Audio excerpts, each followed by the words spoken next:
Magandang araw po sa lahat. So may panibagong video and tutorial na naman tayo ngayon mga boss. So ituturo ko sa inyo sa mga gustong magbaklas ng makina na water pump sa mga baguhan dyan sa hindi pa nakapagbaklas. So ituturo ko sa inyo ngayong araw na ito na magbaklas ng LC ng water pump.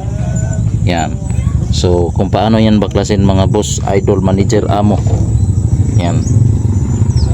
So ito, nabaklas ko na to mga boss. Yan. House, ano na to, housing.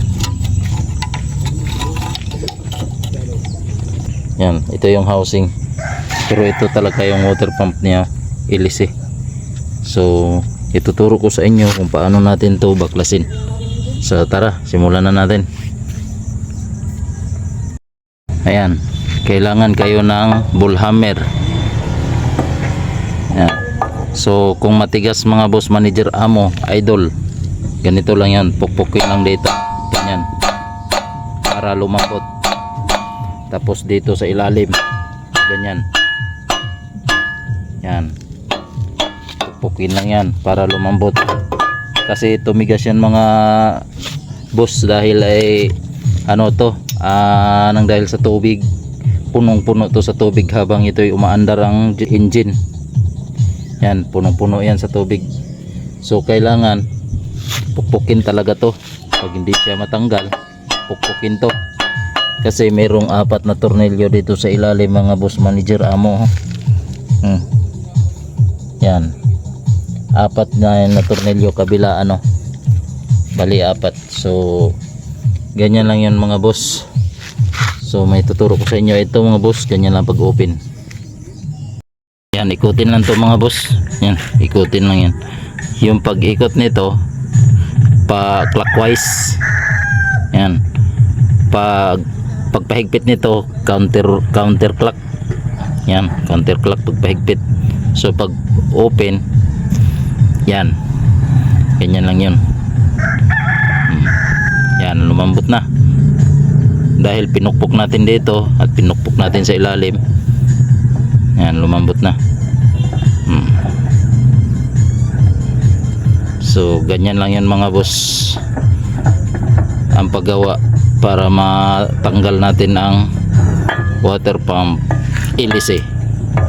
Yan, ito yung LC sa water pump.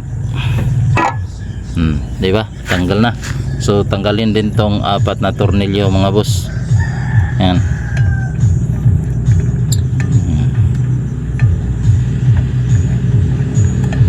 Apat na tornilyo lang yan bago to matanggal yung ano, bill housing.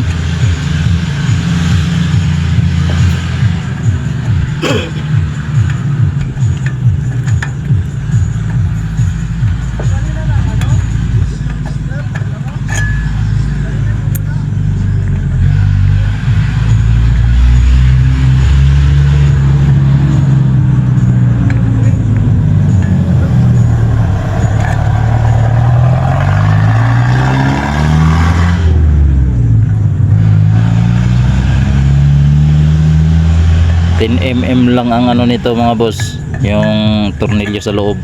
Yan, 10 mm lang yan. So sakit ang gagamitin dito mga boss dahil hindi to kaya sa kombinasyon dahil nasa ilalim siya, ano, malalim. Yan, tanggalin na natin. Tanggal na. Tapos ito, tanggalin na din natin to mga boss dahil kunin natin ang connecting rod nito, ilipat natin doon sa isang rubin kasi walang mabili na connecting rod nito, ang hirap hanapan. Kaya kakahuyan na lang natin to para magawa na natin yung ano, yung isang makina na concrete cutter.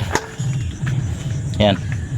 So yan lang mga boss. So maraming salamat sa lahat ng mga subscribers, sa lahat ng mga viewers, sa lahat ng mga bagong mga viewers dyan. Sa wala pa nakasubscribe, please subscribe, pakihit notification bell, like, comment and share na rin para updated sa mga bago kong mga video. Thank you po, thank you for watching. God bless all.